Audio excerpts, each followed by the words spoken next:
Commissioner Bo Mason, Lieutenant Governor Deidre Henderson, FBI Special Agent in Charge Robert Bowles, and local and federal law enforcement partners. Following the remarks today, Governor Cox, Director Patel, and Commissioner Mason will take questions. Thank you.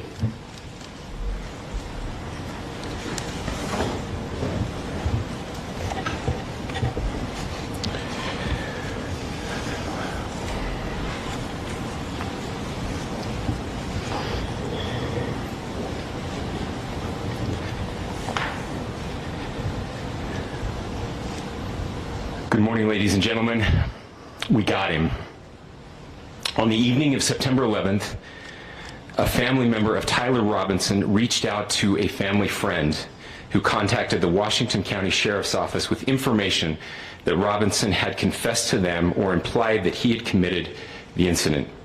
This information was relayed to the Utah County Sheriff's Office and scene investigators at Utah Valley University. This information was also conveyed to the FBI. Investigators reviewed additional video footage from UVU surveillance and identified Robinson arriving on UVU campus in a gray Dodge Challenger at approximately 8:29 a.m. on September 10th, in which he is observed on video in a plain maroon t-shirt, light-colored shorts, a black hat with a white logo, and light-colored shoes. When encountered in person by investigators in Washington County on September 12th, in the early morning hours, Robinson was observed in consistent clothing with those surveillance images. Investigators interviewed a family member of Robinson who stated that Robinson had become more political in recent years. The family member referenced a recent incident in which Robinson came to dinner prior to September 10th, and in the conversation with another family member, Robinson mentioned Charlie Kirk was coming to UVU. They talked about why they didn't like him and the viewpoints that he had. The family member also stated Kirk was full of hate and spreading hate. The family member also confirmed Robinson had a gray Dodge Challenger. Investigators identified an individual as the roommate of Robinson.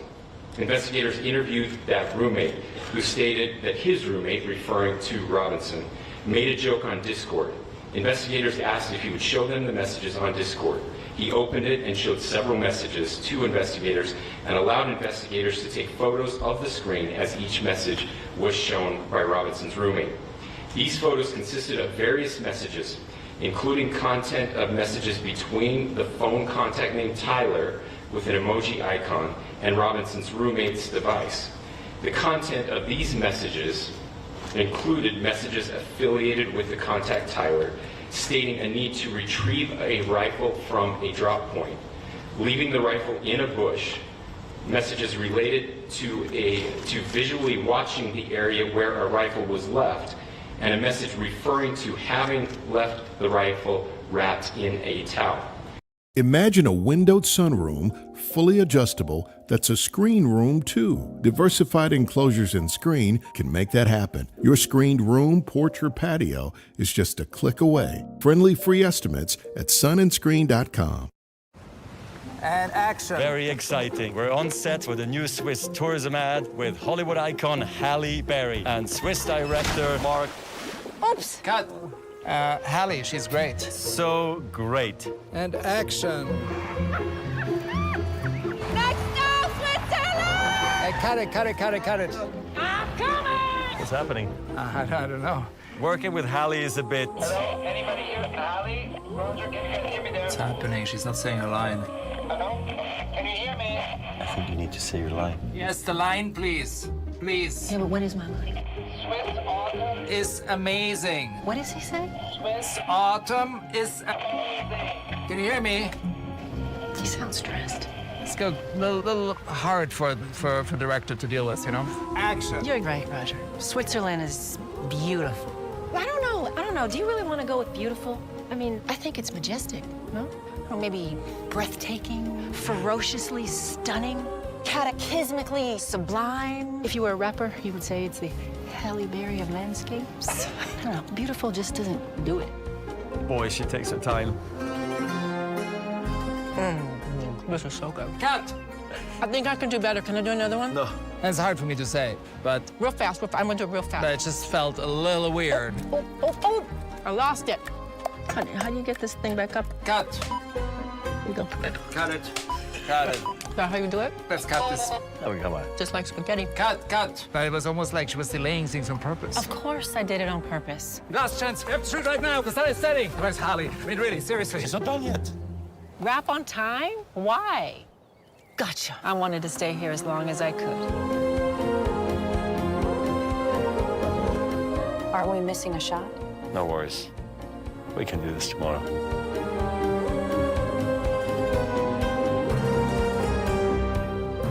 Look at this. It's beautiful. I mean, it's majestic. The messages also refer to engraving bullets and a mention of a scope and the rifle being unique. Messages from the contact, Tyler, also mentioned that he had changed outfits. I know there's been speculation as well as to the writing on those casings, those bullet casings, and I believe we have that as well. And I'll share that with you now. So the area north of Campus Drive Road where the suspect crossed over, you saw some of that in the video that we released last night, consists of a grassy area with trees on the edge of the UVU campus. Investigators discovered a bolt-action rifle wrapped in a dark-colored towel. The rifle was determined to be a Mauser Model 98 30-06 caliber bolt-action rifle. The rifle had a scope mounted on top of it. Investigators noted inscriptions that had been engraved on casings found with the rifle. Inscriptions on a fired casing read, "Notices, bulges, capital OWO, what's this, question mark." Inscriptions on the 3 unfired casings read, "Hey fascist, exclamation point, catch, exclamation point." Up arrow symbol, right arrow, and symbol, and 3 down arrow symbols. A second unfired casing read, "Oh Bella Chow, Bella Chow, Bella Chow, Chow Chow." And a third unfired casing read, "If you read this, you are gay, LMAO." We are law enforcement across the state who's worked seamlessly together, local law enforcement, state law enforcement, and our federal partners with the Federal Bureau of Investigation. We're grateful for everyone who worked together in such a short amount of time to find this person and to bring justice. I want to thank the public who has been so engaged, reviewing videos, helping us with sending in tips, and helping us get to this point. I want to thank the family members of Tyler Robinson who did the right thing in this case and were able to bring him into to law enforcement as well. I especially want to thank the family of Charlie Kirk, Erica, Charlie's parents, his children. I want us to be thinking of them as we bring justice in this case. They will be involved in that justice. We will be working very closely with them as we move through this process as well. This is a very sad day for our country, a terrible day for the state of Utah, but I'm grateful that at this moment we have an opportunity to bring closure to this very dark chapter in our nation's history. With that, I'll now turn the microphone over to the Director of the FBI, Kash Patel. Thank you, Governor. This is what happens when you let good cops be cops. The FBI and our partners are proud to stand here today together to bring justice to the family of Charlie Kirk and honor his memory. I want to express my deep gratitude to President Trump, the Vice President, and the entire White House who have been so incredibly supportive with both resources and just personally to the FBI as a team. They had our backs the entire way, and I just want to express my gratitude for giving us the resources we need to operate in this space to bring this sort of justice at this sort of speed. In 33 hours, we have made historic progress for Charlie. Governor Cox, our partnership has been absolutely incredible these last few days. Our partnership will endure. Your state and local partners, your sheriffs, your DPS community has been unbelievably impressive in the hardest of times. And a case like this cannot be solved, cannot be brought without partnering with your state and local authorities. The FBI has a certain role to play. We will play that role, and we will lead after the federal government. Governor Cox, we are so grateful for your state partnership that led out on this investigation. A little bit of the timeline. Charlie was shot at 12:23 p.m. on Wednesday. The first FBI agents arrived on scene in 16 minutes with chiefs of police at 12:39 and secured the scene. The FBI immediately launched fixed-wing assets. We utilized these assets to transport personnel, specialty technicians, hostage rescue teams. We also utilized these assets to go back and forth from the East Coast and here in Utah to transport forensic evidence and other evidence that will be analyzed and is being analyzed at our FBI laboratories in Quantico and other laboratories, including the ATF. Build a website you love with Wix, where your words create your brand, your opportunity, your breakthrough. Feeling a vibe? Run with it. From can't look away to... At my direction, the FBI released the first set of FBI photos of the suspect at 10 a.m. local time on 9/11. Then, shortly thereafter, the FBI reward of $100,000 was released at 10:45 a.m. local. Myself and Deputy Director Bongino arrived on the scene at approximately 5:30 p.m. on 9/11. The governor led a press conference last night at approximately 8 p.m. where, at my direction, the FBI released a never-before-seen video of the suspect. We also released new images to the public of the suspect. And just last night, the suspect was taken into custody at 10 p.m. local time. In less than 36 hours, 33 to be precise, thanks to the full weight of the federal government and leading out with the partners here in the state of Utah and Governor Cox, the suspect was apprehended in a historic time period. And I want to highlight what Governor Cox said. This would not have been possible without you, the media, and you, the public. That's why we went so public, so fast, and we're so transparent, and we're committed to that transparency. The crime scene, just a little bit there. It is a large crime scene. State and local authorities, along with federal authorities, processed that crime scene quickly. And I even had the ability to walk through that crime scene and walk through the steps the suspect took to learn more about what was needed and what resources we needed to bear to create a full picture for the FBI and leadership back in Washington. Furthermore, thankfully to state and local partners, forensic evidence has been seized and continues to be garnered. Forensic evidence has already been evaluated at FBI laboratories in Quantico and state and local authorities here. We will continue to process evidence as we see it, as we collect it, and we will continue to deliver to Governor Cox and his team.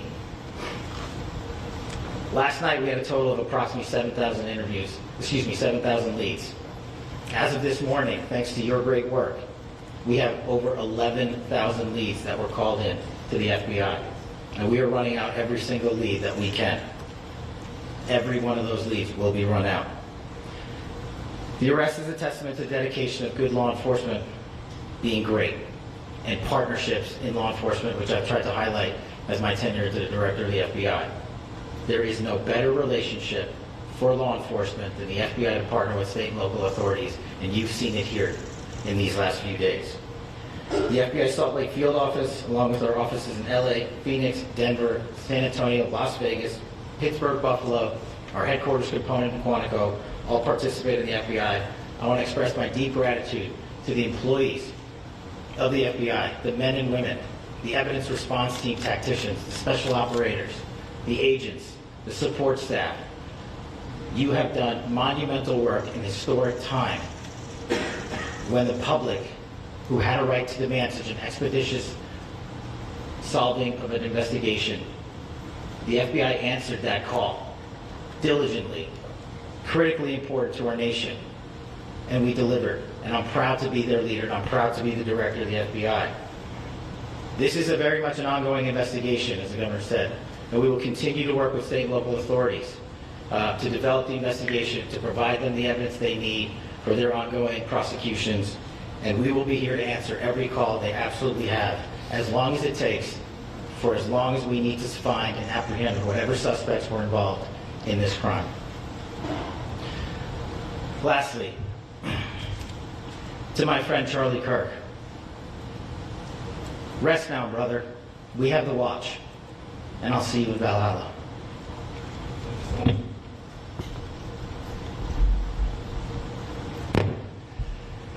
Thank you, and good morning.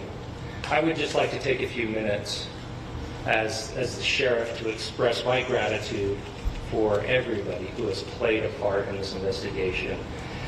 As you know, it's been a vast, a complicated, and a very, very fast-paced investigation. You're looking at people standing up here who are running on, if they got an hour's sleep in the last couple of days, they're probably lucky. It has been very taxing. It has been so impressive speaking on behalf of the local law enforcement to see the cooperation that we've seen in this type of case. Across the state, sheriffs, chiefs, our state partners have stepped up and have come to the call on anything that we needed. Our county chiefs have been phenomenal. Our Utah County Attorney, Jeff Gray, who's standing up here with us, has been phenomenal in leading us through this investigation. I would like to thank the federal government for their resources, their assets. Our local team here, our FBI team, has been extraordinary in helping us work through this and bring this person to justice. Most of all, I would like to thank the public, and specifically, I drove off the lot and I knew right then it wasn't the one. No return, they said. Now every time I start the engine, all I feel is regret. I see. Well, we've explored your disappointed side. Now, let's explore your park side. Explore your park side at Knoxville's all-new Parkside Auto, where our 5-day... I would like to thank the public who turned to prayers and who turned to positiveness for us. I would like to thank them on behalf of the law enforcement community, because we needed those prayers. That's what we needed to get through this. We needed your support, and you gave it to us. We needed your patience, and you gave it to us. And I would like to thank you for the Kirk family, because that's what they need, is your support and your prayers, and that will get us through all of this. So thank you, everybody, for everybody that has stepped up. We've had such a phenomenal response to this. Thank you.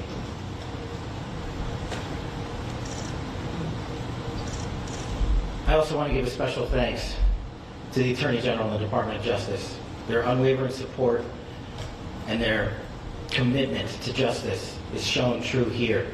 And without AG Bondi and Deputy Attorney General Todd Blanche and the resources they brought to bear, we would not have been able to complete our mission. And I just want to say special thanks. It's an honor to be a part of the Department of Justice.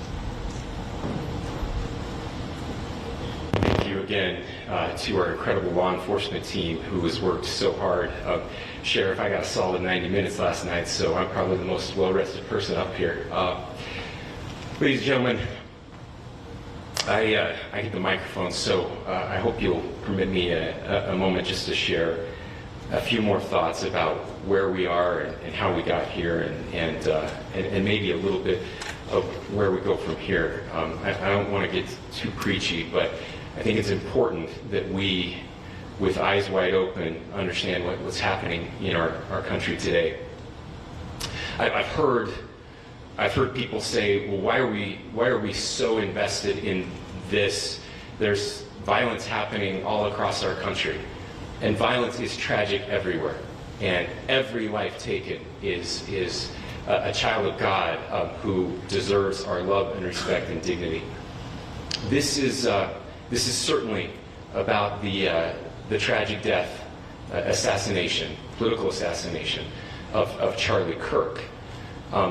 But it is also much bigger than an attack on an individual. It is an attack on all of us. It is an attack on the American experiment. It is an attack on our ideals. This cuts to the very foundation of who we are. of who we have been and who we could be in better times. Political violence is different than any other type of violence for lots of different reasons. One, because in the very act that Charlie championed of expression, that freedom of expression that is enshrined in our founding documents, in having his life taken in that very act, makes it more difficult for people to feel like they can share their ideas, that they can speak freely. We will never be able to solve all the other problems, including the violence problems that people are worried about, if we can't have a clash of ideas safely and securely. Even, especially those ideas with which you disagree. That's why this matters so much. Over the last 48 hours, I have been as angry as I have ever been, as sad as I have ever been. And it was, as anger pushed me to the brink, it was actually Charlie's words that pulled me back. I'd like to share some of those. And specifically right now, if I could, I need to talk to the young people in our state, in my state, and all across the country. As President Trump reminded me, he said, you know who really loved Charlie? The youths. And he's right. Young people loved Charlie, and young people hated Charlie. And Charlie went into those places anyway. And these are the words that have helped me. Charlie said, when people stop talking, that's when you get violence. He said, the weak can never forgive. Forgiveness is the attribute of the strong. The only way out of the labyrinth of suffering is to forgive. Welcome without judgment, love without condition, forgive without limit.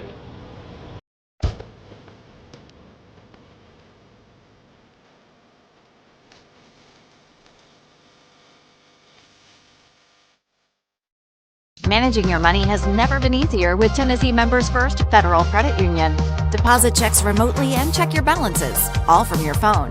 Tennessee Members First, here for you wherever you are. Federally insured by NCUA, Equal Housing Opportunity.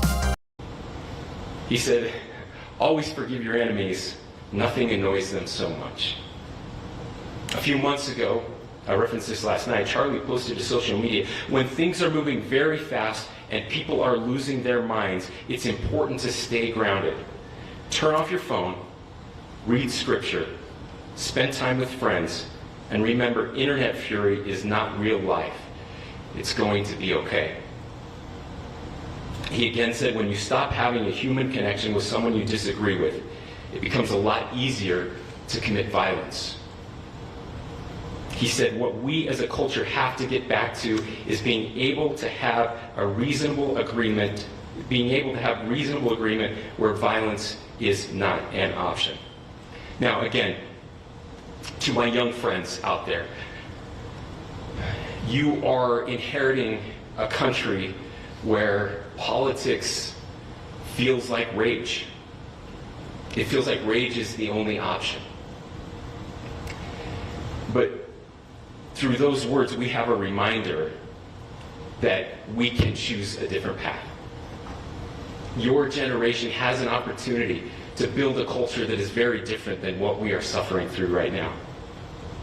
Not by pretending differences don't matter, but by embracing our differences and having those hard conversations. I think we need more moral clarity right now.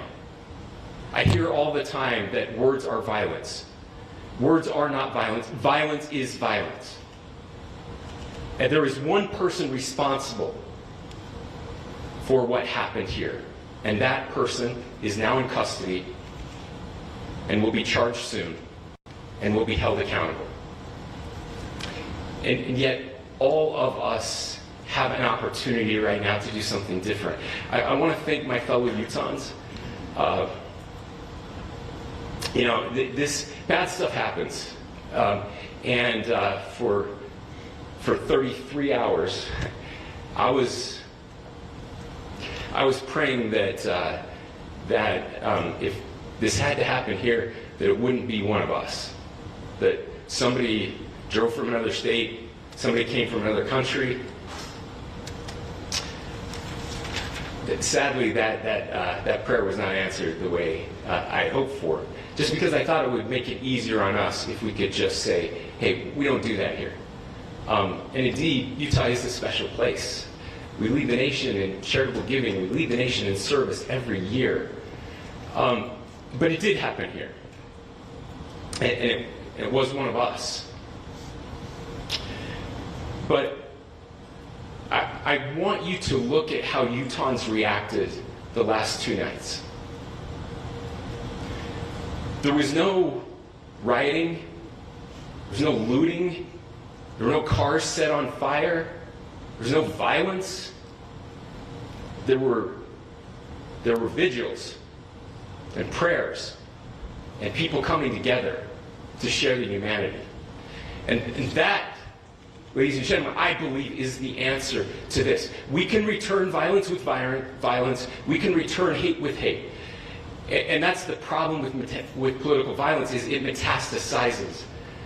Because we can always point the finger at the other side. And at some point, we have to find an off-ramp, or it's going to get much, much worse. But see, these are choices that we can make. History will dictate if this is a turning point for our country. But every single one of us gets to choose right now if this is a turning point for us. We get to make decisions. We have our agency. And I desperately call on every American, Republican, Democrat, liberal, progressive, conservative, MAGA, all of us to please, please, please follow what Charlie taught me. I'll just conclude with words I share often from a friend and author, Yuval Levin, who was asked if he was optimistic about our country. And he said, I'm not optimistic. He said, I hate optimism. God, that sounds bad. But he said, optimism is a vice. It's this idea that good things are just going to happen.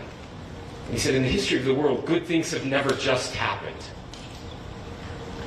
He says, I'm not optimistic, but I am hopeful. And hope is the virtue that sits between the vices of optimism and pessimism. Hope is the idea that good things are going to happen because we can make them so. I still believe in our country. And I know Charlie Kirk believed in our country. I still believe that there is more good among us than evil. And I still believe that we can change the course of history. I'm hopeful because Americans can make it so. Ladies and gentlemen, we're happy to answer any questions you have. Governor, can you please speak to whether the suspect is speaking with authorities and his demeanor, Tyler Robinson, when he turned himself in? I cannot speak to that. Governor, how do you interpret his motivation? Governor, how do you interpret the engraving? I didn't expect the farmer's dog to change the way I feel about fresh food. My golden retriever is 6 years old, but the way she used to act, you would think that she was 9 or 10. Switched her to farmer's dog and her energy levels up because I know she's getting the nutrients she needs. Farmer's dog is human grade food: beef, chicken, turkey, vegetable, all that. And it's crafted by board certified. Well, I will leave that up to you to interpret what those engravings mean. I think the clearest one that says "catch fascist," there's not, and by the way, that's like catch like a ball, catch this. That's I think that speaks for itself. Governor, you talked about this level of hatred that this person expressed at the dinner. Beyond that, is there anything in your view that you've discovered that may have radicalized or changed him to prompt him to commit such a horrific act? There's nothing more that we can share at this time. Governor, you indicated that he had been communicating with a friend on Discord about the gun. Do you anticipate any more arrests? We do not at this time have any information that would lead to any additional arrests. Do you believe he acted alone? Yes, but the investigation is ongoing. Can you tell more about the family, what they had to say about the suspect? How he came into custody of police and where he is right now, Mr. Robinson? Yes, so right now, Mr. Robinson has been booked into the Utah County Jail. You heard the president this morning report that he was taken into custody, that his family and a friend helped to deliver him into custody of law enforcement in Washington County. For those of you that don't know where Washington County is, it is the southwesternmost part of the state of Utah. It's about a 3.5 to 4 hour drive from here, where we are right now, and that's where he lived and where they turned him. Is he talking about what the family is saying about Tyler Robinson? I can't share any more than what I've already shared. Is he talking Governor, do you have details on how he got back to Washington County and how the gun was obtained? So, how we obtained the gun? The gun was found. No, how the shooter obtained the gun and how the shooter then was able to get back to Washington. So I don't have much more details on that. We do know that he drove. We had his car here on campus, and then we had his car going south back to the St. George. It's actually the city of Washington in Washington County. Is he talking with authorities and did he discuss a motive? I'm sorry? Did the suspect plan to carry out any other attacks? We don't have any information that will Are you going to be releasing the mugshot? Yes, in fact, it was just released. Is he talking with authorities and did he discuss a motive? I can't answer that right now. Can you clarify? You've spoken very eloquently about trying to reunite this country. Do you feel that this is a watershed in American history? I absolutely believe that this is a watershed in American history, yes. The question is what kind of watershed? And that chapter remains to be written. Is this the end of a dark chapter in our history or the beginning of a darker chapter in our history? Look, I mean, if you look at true political assassinations in this country of someone of this stature, this feels a lot like the late 60s. And having one so gruesomely displayed on camera in all of our hands and in all of our pockets, we are not wired as human beings biologically, historically. We have not evolved in a way that we are capable of processing those types of violent imagery. And by the way, we've seen another one with a gruesome stabbing very recently that went viral. This is not good for us. It is not good to consume. Social media is a cancer on our society right now. And I would encourage people to log off, turn off, touch grass, hug a family member, go out and do good in your community.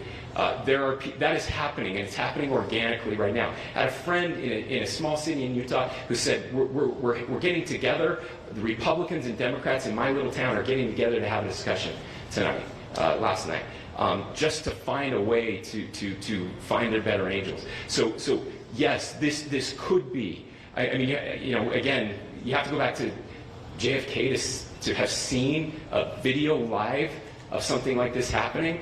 I wasn't born until 1975, but I know that things were really dark in the late 60s. Sorry to some of you. I know some of you were there. But this is our moment. Do we escalate or do we find an off-ramp? And again, it's a choice. It's a choice, and every one of us gets to make that choice. Two more questions right here. Could we clarify that the release of those enhanced images at 8 p.m., the timeline that Director Patel gave us, led to the arrest at 10 p.m.? Is there a direct connection between those two events? I cannot comment if there is a direct connection or not, but all I can say is that through some process, the family came to know that this had happened. One more thing, Governor. Could you just clarify the clothing issue you mentioned earlier?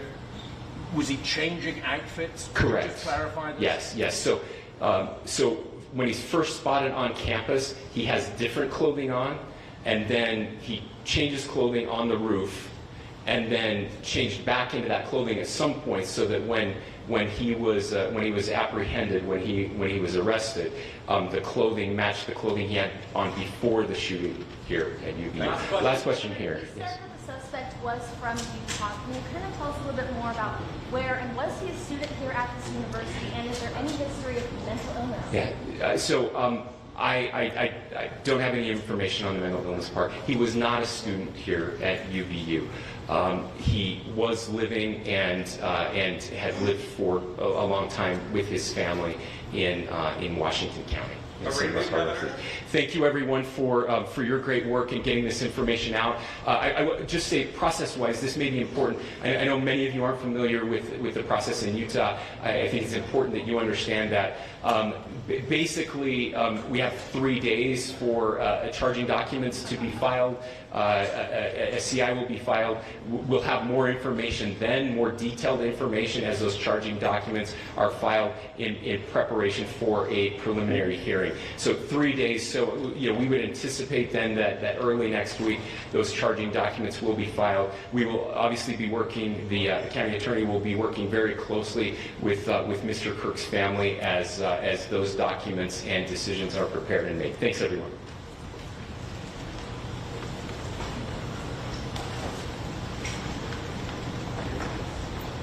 Governor, can you say whether Tyler Robinson said anything to authorities about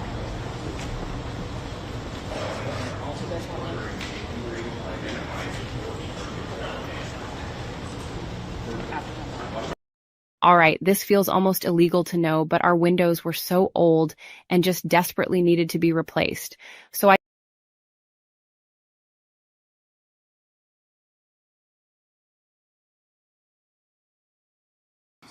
FBI Director Kash Patel and Sheriff Mike Smith. We also have with us Utah DPS Commissioner Bo Mason, Lieutenant Governor Deidre Henderson, FBI Special Agent in Charge Robert Bowles, and local and federal law enforcement partners. Following the remarks today, Governor Cox, Director Patel, and Commissioner Mason will take questions. Thank you.